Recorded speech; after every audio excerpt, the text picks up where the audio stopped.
జగన్ అనాలోచిత విధానాలతో పరిశ్రమలను తరిమేశారని నారా లోకేష్ ఆగ్రహం వ్యక్తం చేశారు.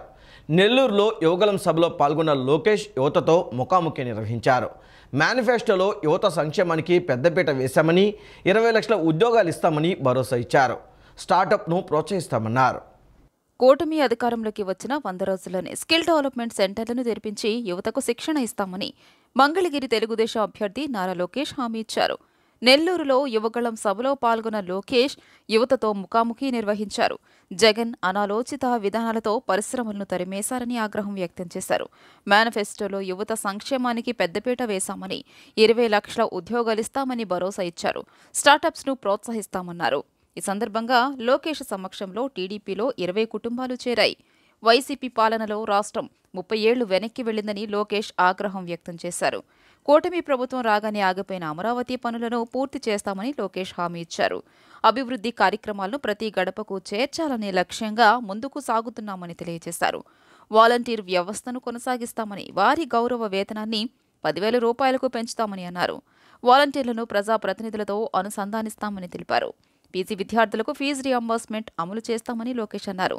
భవన నిర్మాణ కార్మికుల సంక్షేమం కోసం బోర్డు ఉండేదని, ఆ బోర్డులోని నిధులను వైసీపీ ప్రభుత్వం పక్కదారి పట్టించిందని లోకేష్ ఆరోపించారు. బోర్డులో నిధులు లేక కార్మికులు ఎన్నో ఇబ్బందులు పడ్డారని తెలిపారు. భవన నిర్మాణ కార్మికుల బోర్డును అధికారంలోకి రాగానే తిరిగి పునరుద్ధరిస్తామని తెలిపారు.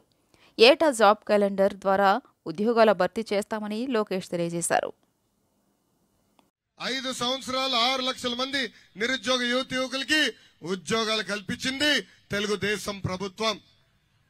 ఇది నేను చెప్తాం కాదు. మేకపాటి గౌతమ్ రెడ్డి గారు మన మధ్యలో లేరు. కానీ ఆనాడు శాసన మండలిలో వాళ్ళ పార్టీ వేసిన ప్రశ్నకి ఆయన సమాధానం చెప్తూ తెలుగుదేశం పార్టీ అధికారంలో ఉన్న 5 సంవత్సరాల్లో 6 లక్షల మందికి ఉద్యోగాలు ఉపాధి కల్పించామని ఆయనే స్వయంగా చెప్పే పరిస్థితి. మనం ఇప్పుడు ప్రిజనరీ గురించి చెప్పాలా. ఆ ప్రిజనరీ పేరు జగన్మోహన్ రెడ్డి గారు. ఈ జగన్మోహన్ రెడ్డి గారి పరిపాలనలో గంజాయి made in Andhra Pradesh, boom boom made in Andhra Pradesh, president medal made in Andhra Pradesh. ఏంటది? 3 క్యాపిటల్స్, 9 గుర్రాలు made in Andhra Pradesh, Kodikathi made in Andhra Pradesh, special గుల్కరాయ్ made in Andhra Pradesh. ఈయన ముఖ్యమంత్రి అయిన తర్వాత అడుగడుగున కంపెనీలు ఇబ్బంది పెట్టారు. మనందరం చూసాం. పీపీఎల్ రద్దు చేశారు ఆనాడు. అన్ని కంపెనీలు పక్క రాష్ట్రానికి వెళ్ళిపోయినాయి. ఆంధ్ర రాష్ట్రానికి highest tax paying company Amar Raja. ఆ అమర్ రాజాని పక్క రాష్ట్రానికి పంపించేశాడు ఈ ముఖ్యమంత్రి జగన్మోహన్ రెడ్డి గారు. రాముడికి లక్ష్మణుడు ఎలాగో తన తండ్రి వైఎస్ఆర్కు వివేక అలా ఉండేవారని పీసీసీ అధ్యక్షురాలు వైఎస్ షర్మిల వివరించారు. హత్యకు సంబంధించి సీబీఐ వద్ద అన్ని ఆధారాలు ఉన్నాయని, అవినాష్ రెడ్డి నిందితుడనే సాక్ష్యాలు ఉన్నాయని తెలిపారు. హంతకులను సీఎం జగన్ కాపాడుతున్నారని, అవినాష్ రెడ్డిని అరెస్ట్ చేయాలని చూస్తే కర్నూలులో కర్ఫ్యూ వాతావరణం సృష్టించారని ఆరోపించారు. సీఎం జగన్ లక్ష్యంగా పీసీసీ అధ్యక్షురాలు వైఎస్ షర్మిల విమర్శలు చేస్తున్నారు. పెద్దముడియం మండలం సుద్దపల్లి గ్రామం నుంచి ప్రచారం ప్రారంభించారు. రాముడికి లక్ష్మణుడు ఎలాగో తన తండ్రి వైఎస్ఆర్కు వివేక అలా ఉండేవారని వివరించారు.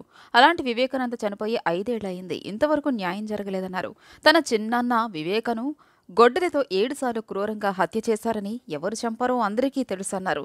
హత్యకు సంబంధించి సీబీఐ వద్ద అన్ని ఆధారాలు ఉన్నాయని, అవినాష్ రెడ్డి నిందితుడనే సాక్ష్యాలు ఉన్నాయని తెలియజేశారు. హంతకులను సీఎం జగన్ కాపాడుతున్నారని, అవినాష్ రెడ్డిని అరెస్టు చేయాలని చూస్తే కర్నూలులో కర్ఫ్యూ వాతావరణం సృష్టించారని ఆరోపించారు. హంతకులను జగన్ ఎందుకు వెనకేసుకు వస్తున్నారని ప్రశ్నించారు. హత్య జరిగిన సమయంలో సీబీఐ విచారణ కావాలని అడిగారు. అధికారంలోకి వచ్చిన తర్వాత సీబీఐ విచారణ వద్దన్నారు. సీబీఐ విచారణ అంటే జగన్ ఎందుకు భయపడుతున్నారు అని షర్మిల ప్రశ్నించారు. చనిపోయింది, చంపబడింది సాక్షాత్ రాజశేఖర రెడ్డి గారు. 2 సార్లు ముఖ్యమంత్రిగా ఉన్న వ్యక్తి తమ్ముడు అయినప్పటికీ రాజశేఖర రెడ్డి గారి కొడుకే ముఖ్యమంత్రి స్థానంలో ఉండి తన అధికారాన్ని అడ్డు వేసి హత్య చేయించిన అవినాష్ రెడ్డి గారిని కాపాడుతున్నాడు. కాబట్టే ఈ రోజు వరకు కూడా కేసు ముందుకు వెళ్ళలేదు, శిక్ష పడలేదు. ఇది న్యాయమో అన్యాయమో మీ అందరూ ఆలోచించాల్సిన అవసరం వచ్చింది. కర్నూలులో సిబిఐ అవినాష్ రెడ్డి గారిని అరెస్ట్ చేయడానికి పోతే 3 రోజులు కర్ఫ్యూ వాతావరణం సృష్టించి భయభ్రాంతులకు సృష్టించి పోలీసులంతా మూకలను పెట్టి వాళ్ళ గుండాలనంతా పెట్టి అవినాష్ రెడ్డిని అరెస్ట్ కాకుండా అడ్డం పడ్డాడు ముఖ్యమంత్రి జగన్మోహన్ రెడ్డి గారు. అక్యూజ్డ్గా సిబిఐ చెప్తున్న వ్యక్తిని కాపాడాల్సిన అవసరం ఏముంది జగన్మోహన్ రెడ్డి గారికి అని అడుగుతున్నాం. ఇలాంటివి జగన్మోహన్ రెడ్డి గారు సమాధానం చెప్పాల్సిన విషయాలు ఎన్నో ఉన్నాయి. అంత ఘోరంగా క్రూరంగా ఆయనను చంపేస్తే ఇల్లంతా రక్తమైతే ఆ రోజు సాక్షి ఛానల్లో చెప్పింది వివేకానంద రెడ్డి గారు హార్ట్ అటాక్తో చనిపోయారు అని. మరి అలా ఎందుకు చెప్పిందో జగన్మోహన్ రెడ్డి గారు ఇంతవరకు నోరు విప్పలేదు. ఇంతవరకు జగన్మోహన్ రెడ్డి గారు సమాధానం చెప్పలేదు. వైసీపీ ప్రభుత్వం చేసిన అభివృద్ధిపై స్థానిక ఎమ్మెల్యే అసత్య ప్రచారాలు చేస్తున్నారని వైసీపీ తూర్పు నియోజకవర్గ అభ్యర్థి దేవినేని అవినాష్ ఆరోపించారు. స్థానిక ఎమ్మెల్యేకు స్వప్రయోజనాలు తప్ప ప్రజా సమస్యలు పట్టవని విమర్శించారు. ఓటమి భయంతోనే దిగజారుడు రాజకీయాలు చేస్తున్నారని దుయ్యబట్టారు. విజయవాడ అయ్యప్పనగర్ 12వ డివిజన్లో వైసీపీ తూర్పు అభ్యర్థి దేవినేని అవినాష్ ఎన్నికల ప్రచారం చేశారు. ఈ సందర్భంగా గడప గడపకు వెళ్లి ఫ్యాన్ గుర్తుపై ఓటు వేసి తనను గెలిపించాలని అభ్యర్థించారు. ఈ సందర్భంగా దేవినేని అవినాష్ మాట్లాడుతూ 12వ డివిజన్లో 13 కోట్ల రూపాయలతో అభివృద్ధి చేశామని, స్థానిక టీడీపీ ఎమ్మెల్యే ఇంటి ముందు రోడ్డు కూడా జగన్ ప్రభుత్వమే వేసిందని అన్నారు. డివిజన్లో 20 కోట్ల రూపాయలతో సంక్షేమం చేశామని, ప్రతి గడపలో జగన్కే మా ఓటు అని చెబుతున్నారని అన్నారు. జగన్ ప్రభుత్వం అభివృద్ధి చేస్తుంటే అడ్డుకోవడానికి సిగ్గులేదా అని ప్రశ్నించారు. స్థానిక ఎమ్మెల్యేకు స్వప్రయోజనాలు తప్ప ప్రజా సమస్యలు పట్టవని విమర్శించారు. ఓటమి భయంతోనే దిగజారుడు రాజకీయాలు చేయడం టీడీపీ నేతలకే దక్కిందన్నారు. 2 సార్లు ఎమ్మెల్యే, ఒకసారి ఎంపీ అనుభవం అంటే ఇదేనా అని ఎద్దేవా చేశారు. రానున్న ఎన్నికలే గద్దెకు ఆఖరి ఎన్నికలు అని, కాలనీల అభివృద్ధికి స్థానిక ప్రజల కాంట్రిబ్యూషన్ అడిగింది వాస్తవం కాదా అని ప్రశ్నించారు. ప్రజానికానికి మంచి చేస్తుంటే అడ్డుకోవడం దుర్మార్గమని మండిపడ్డారు. ఇంకా పూర్తి స్థాయిలో వృద్ధులకు, వితంతువులకు పెన్షన్ అందలేదని, పెన్షన్ అందక ఈ నెల 10 మంది చనిపోవడం బాధాకరమన్నారు. అంటే మీ తూర్పు నియోజకవర్గం ఏమన్నా మీ సొంత జాగీరా ఏంటి? అహంకారం ఏంటి? అభివృద్ధి జరుగుతుంటే మీరు కంప్లైంట్లు పెట్టి రోజులు ఆఫ్ చేస్తారా? ఇంకో పక్కేమో అభివృద్ధి జరగట్లేదు, చేయలేదు అంటారు. ఇంకో పక్కేమో జరిగే అభివృద్ధిని ఆపుతారు. ఏంటి మీ అహంకారం ఏంటి? అంటే మీ మనిషి, మీ మరిది గారు గద్దె రమేష్ గారు రోజులు కాంట్రాక్ట్ చేయకపోతే ఇంక ఈ తూర్పు నియోజకవర్గం ఇంకెవరు రోజులు వేయకూడదా? అతను మీరెందుకు ఫోన్ చేశారు? ఆయన వదిన గారు చెప్పండి నేను ఎందుకు అన్నారు? మళ్ళీ గద్దె రామో నా కాంట్రాక్ట్ ఫోన్ చేసి ప్రమాణ పూర్తిగా నాకు తెలీదు, నేను ఆపలేదని చెప్పి ఎందుకు అబద్ధాలు చెప్పారు? ఇవన్నీ జరిగిన మాట వాస్తవం కదా. ఎందుకు ఈ డ్రామాలు? ఒక పక్కేమో గద్దె రామ్మోహన్ గారు ఎంత నీచంగా, అంటే ఎంత దిగజారిపోయి మహిళలు అనురాధ గారిని ముందు పెట్టి రెచ్చగొట్టే విధంగా, దీనికి ఇదే ఉదాహరణ. ఆయనేమో వెనకమాల పక్క ముసుగేసుకుని కాము కూర్చున్నారు, ముందు పక్కేమో అనురాధ గారిని పంపించి ఆమెతో వ్యక్తిగత విమర్శలు చేపిస్తాం, ఇలాగ అభివృద్ధి కార్యక్రమాలు చేస్తుంటే అడ్డుకోవటం లాంటివన్నీ గారు చేస్తున్నారు. ఎందుకు ఈ చేతకాని పనులు గద్దె రామ్మోహన్ గారు? మీరేదో గొప్పగా చెప్పుకుంటారు కదా, నేను 2 సార్లు ఎమ్మెల్యేని, ఒకసారి ఎంపీనని. 2 సార్లు ఎమ్మెల్యేగా ఉండి, ఎంపీగా ఉండి ఏమీ చేతకాని దద్దమ్మలాగా ఏమీ చేయకుండా నియోజకవర్గంలో ఈరోజు ఓడిపోతున్నానని చెప్పని భయం పట్టుకుని విజయవాడ సెంట్రల్ నియోజకవర్గంలో తనను గెలిపిస్తే అద్దెకు ఉండేవారికి ఇళ్ల స్థలాలు ఇప్పించేందుకు కృషి చేస్తానని ఇండియా కూటమి బలపరిచిన సిపిఎం అభ్యర్థి బాబురావు స్పష్టం చేశారు. ప్రజలపై భారాలు లేకుండా అభివృద్ధి చేస్తానని హామీ ఇచ్చారు. విజయవాడ గవర్నర్పేటలోని శ్రీశ్రీ భవన్లో విజయవాడ సెంట్రల్ నియోజకవర్గ సిపిఎం అభ్యర్థి బాబురావు మీడియా సమావేశం నిర్వహించారు. ఈ సందర్భంగా నియోజకవర్గానికి సంబంధించిన విజయవాడను మారుద్దాం మేనిఫెస్టో కరపత్రాన్ని ఆవిష్కరించారు. అనంతరం మాట్లాడుతూ గత 10 సంవత్సరాలుగా పరిపాలన చేసిన టీడీపీ, వైసీపీలు విజయవాడ నగరం పట్ల వివక్షత చూపాయన్నారు.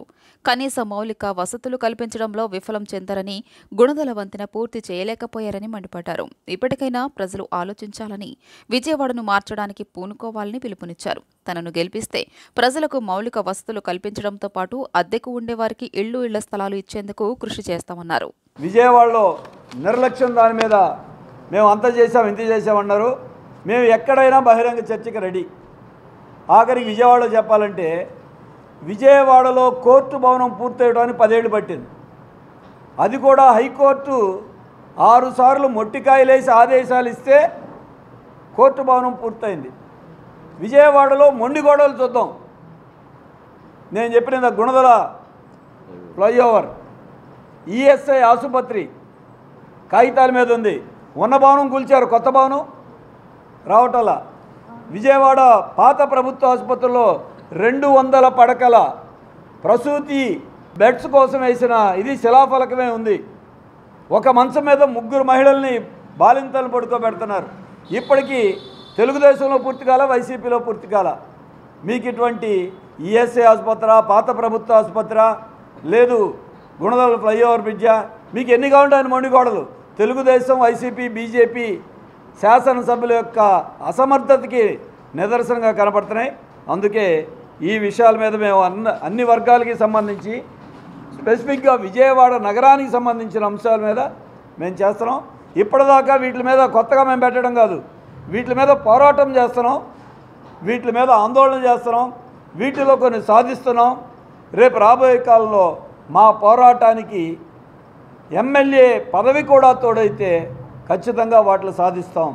అందుకే ఈ మేనిఫెస్టో సిపిఎం మేనిఫెస్టో కాదు, విజయవాడ నగర ప్రజల మేనిఫెస్టో. ప్రజలు మార్పు కోరుకుంటున్నారని, రానున్నది ఎన్డీఏ కూటమి ప్రభుత్వమే అని గద్దె రాజేష్ అన్నారు. వైసీపీ నేతలు తామే అభివృద్ధి చేశామని అసత్య ప్రచారాలు చేస్తున్నారని, పావలా చేసి 100 రూపాయలు చేశామని గొప్పగా చెప్పుకుంటున్నారని ఎద్దేవా చేశారు. అభివృద్ధి ఎవరు చేశారో ప్రజలకు తెలుసునన్నారు. విజయవాడ టీడీపీ తూర్పు ఎమ్మెల్యే అభ్యర్థి గద్దె రామ్మోహన్ను ఎంపీ అభ్యర్థి కేసినేని చిన్ని విజయాన్ని కాంక్షిస్తూ మొగల్రాజుపురంలో గద్దె రామ్మోహన్ తనయుడు గద్దె రాజేష్ పర్యటించారు. విజయ అపార్ట్మెంట్లో పర్యటించి అపార్ట్మెంట్ వాసులతో ముచ్చటించారు. మే 13న జరిగే ఎన్నికల్లో సైకిల్ గుర్తుపై ఓటు వేసి టీడీపీని గెలిపించాలని అభ్యర్థించారు. అనంతరం ఆయన మాట్లాడుతూ జగన్ 5 ఏళ్ల పాలనలో ప్రజలు విసుగు చెందారని ఆరోపించారు. గత 2 సార్లు ఫ్యాన్ గుర్తుకు ఓటు వేశామని చెప్పిన ఓ వ్యక్తి ఈసారి ఖచ్చితంగా వైకాపాకు ఓటు వేయమని ఖరాఖండిగా చెబుతున్నారని వ్యాఖ్యానించారు. రాష్ట్రంలో పెట్టుబడులు లేవని, అభివృద్ధి శూన్యమని, యువతకు ఉపాధి అవకాశాలు లేవని ఆరోపించారు. 7వ డివిజన్ కొండ ప్రాంతంలో MLA Gadde Rammohan water tank నిర్మించారని గుర్తు చేశారు. వైసీపీ నేతలు తామే అభివృద్ధి చేశామని అసత్య ప్రచారాలు చేస్తున్నారని, పావలా చేసి 100 రూపాయలు చేశామని గొప్పగా చెప్పుకుంటున్నారని ఎద్దేవా చేశారు. గతంలో కూడా సంక్షేమ కార్యక్రమాలు ఉండేవని, జగన్ ప్రభుత్వం మాత్రమే తామే సంక్షేమ పథకాలు చేశామని గొప్పగా చెప్పుకుంటున్నారని అన్నారు. టీడీపీ, బీజేపీ, జనసేన ఉమ్మడి మేనిఫెస్టోకు అనూహ్య స్పందన వస్తుందని, ప్రజలు మార్పు కోరుకుంటున్నారని తెలియజేశారు.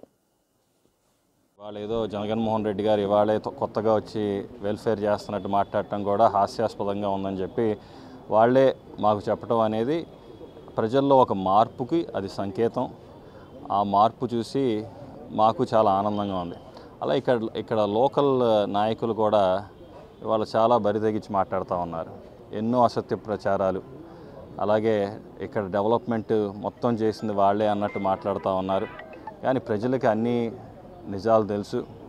రామ్మోహన్ గారి వ్యక్తిత్వం గురించి తెలుసు, ఆయన ఎంత కష్టపడతారో ప్రజల గురించి అందరికీ తెలుసు. కాబట్టి వాళ్ళే ఇక్కడ అఖండ మెజారిటీతో మమ్మల్ని గెలిపిస్తామని ఎదురొచ్చి చెప్పడం అనేది మాకు చాలా ఆనందంగా ఉంది.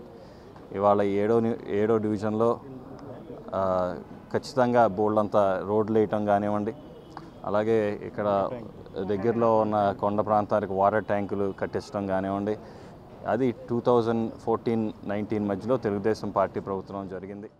5 ఏళ్లలో వైఎస్ జగన్ 8 లక్షల కోట్ల అవినీతి చేశారని టీడీపీ నేత కొమ్మారెడ్డి పట్టాభిరామ్ ఆరోపించారు. కూటమి మేనిఫెస్టోలోని ప్రతి పథకాన్ని అమలు చేస్తామన్నారు.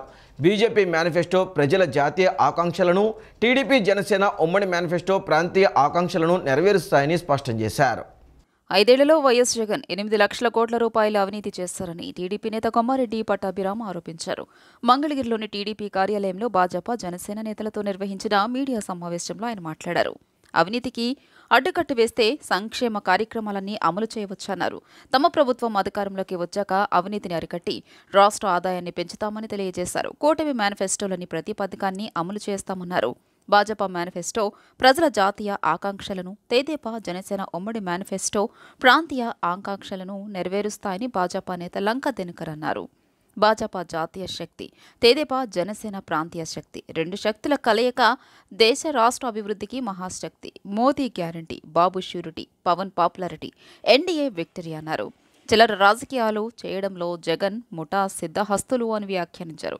శ్మశానంలో శిలాఫలకాలపై కూడా బొమ్మలు వేసుకోవాలనే మానసిక స్థితికి సీఎం దిగజారిపోయారు అని విమర్శించారు. ఈ మేనిఫెస్టోని మీరు ఏ రకంగా అమలు చేస్తారు? ఇది సాధ్యమేనా? ఆఖరికి ముఖ్యమంత్రి కూడా మాట్లాడుతూ ఉన్నాడు, అన్ని వేల కోట్లు అవుతాయి, ఇన్ని వేల కోట్లు అవుతాయి. ఇదంతా కూడా నాటకం అని చెప్పి. ఇవాళ నేను ఒకటే చెప్తా ఉన్నా, ఈ పిల్ల సైకోలు, సైకో జగన్ రెడ్డి ఇంకా పేటీఎం బ్యాచ్ మొత్తానికి కూడా మీకు పరిపాలన చేత కాదు, ఆదాయాన్ని పెంచడం మీకు అసలే రాదు, సంపద సృష్టించడం అనేది అసలు మీ డిఎన్ఏలోనే లేదు.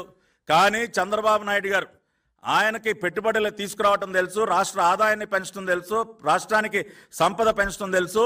అన్నిటికీ మించి ఇవాళ మీ లూటీ, మీ దోపిడీ ఇదిగోండి. జగన్ రెడ్డి లూటీ చేసినటువంటి లిస్టు. కడుపుకి తినేటటువంటి ఆహారాన్ని దోచేశాడు. గొంతు తడపడానికి కావలసిన నీరు ఇచ్చేటటువంటి అవకాశం మోడీ గారు కల్పించినా కానీ దాన్ని అందకుండా చేశాడు. మోడీ గ్యారంటీ, బాబు షూరిటీ 100% దీన్ని రాబోయే 2-3 సంవత్సరాల్లో పూర్తి చేస్తాం.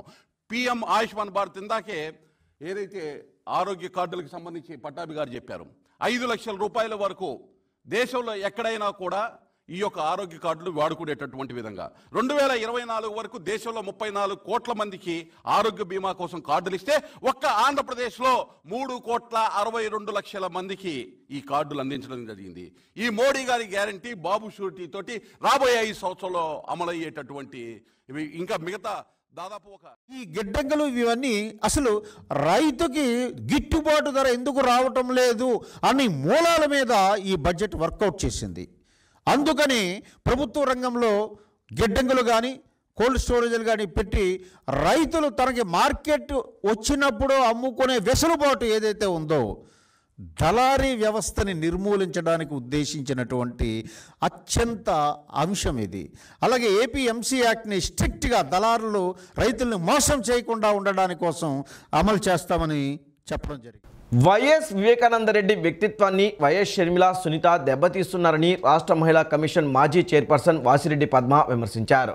వైసీపీ ఓటు బ్యాంకుకు గండి కొట్టేందుకు ప్రయత్నిస్తున్నారని అన్నారు. చంద్రబాబు సూచన మేరకే కాంగ్రెస్లో చేరి సీఎం జగన్కు వ్యతిరేకంగా మాట్లాడుతున్నారని ఆరోపించారు. ముఖ్యమంత్రి వైఎస్ జగన్మోహన్ రెడ్డి ఫ్యామిలీపై షర్మిల విషం కక్కుతున్నారని వైఎస్ఆర్సీపీ మహిళా నేత వాసిరెడ్డి పద్మ పేర్కొన్నారు. వైఎస్ జగన్ వ్యక్తిత్వం, స్వభావం మీకు తెలియదా? వైఎస్ జగన్ గారు ఎవరి చేతిలోనూ రిమోట్ కంట్రోల్గా వ్యవహరిస్తారా అని ప్రశ్నించారు. మాట్లాడితే వైఎస్ భారతి పేరు తీసుకువస్తున్నారని, సందర్భం లేకుండా ఆమె పేరు తీసుకురావడం అభ్యంతరకరమన్నారు. భారతి వేకువజామునే ఫోన్ చేశారని మీకు ఎవరు చెప్పారో సునీత సమాధానం చెప్పాలని నిలదీశారు. కట్టుకథలు అల్లుకుంటూ మాట్లాడుతున్నారని, భారతిపై దుమ్మెత్తిపోయడం దారుణమని ఆగ్రహం వ్యక్తం చేశారు. చంద్రబాబు చేతిలో షర్మిల కీరుబొమ్మ అని విమర్శించారు. ఆయన జేబు బొమ్మలులాగా షర్మిల, సునీతలు మాట్లాడుతున్నారని మండిపడ్డారు. వ్యక్తిగతమైన ఎజెండాతో షర్మిల మాట్లాడుతున్నారని, అసలు మీ ఎజెండా ఏంటో చెప్పండి అని ప్రశ్నించారు. వైఎస్ కుటుంబం ఎటుపైనా పర్వాలేదనేటటువంటి మీరు స్టాండ్ తీసుకుని ఇవాళ మొత్తం కూడా రాజకీయాలకి కేంద్రంగా దాన్ని ఉపయోగించుకుంటున్న తర్వాత ఈ రోజు మాట్లాడితే చివరికి ఏమైంది? వివేకానందరెడ్డి గారి 2వ వివాహం, దానికి సంబంధించినటువంటి విషయాలన్నీ కూడా ఈ రోజున బయటికి రాకూడదు, ఆయన వ్యక్తిత్వం దెబ్బతినకూడదని జగన్మోహన్ రెడ్డి గారు కాపాడుకుంటూ వస్తే దాన్ని రోడ్డు మీద పడేసినటువంటి సునీత, షర్మిల ఈరోజు ముసలి కన్నీరు కారుస్తూ ఆయన మీద ఏదో ప్రేమ ఉన్నట్లు మాట్లాడుతున్నారు. ఎవరు వివేకానందరెడ్డి గారి పరువును కాపాడారు? ఎవరు వైఎస్ రాజశేఖర రెడ్డి గారికి సంబంధించినటువంటి ఆ సంక్షేమాన్ని కానీ ఆయన లెజెండరీని కానీ ముందుకు తీసుకుపోతున్నారు? కేవలం వ్యక్తిగతమైనటువంటి పర్సనల్ కక్షలతోటి, పగలతోటి మీరు ఈ రోజున రగిలిపోతున్నారు. ఆ రగిలిపోయే క్రమంలో మీరు నవ్వుల్ని ముఖం మీద పూసుకుంటూ చంద్రబాబు కోసం ఈ రోజున నాటకాలు ఆడుతూ ఉన్నారు.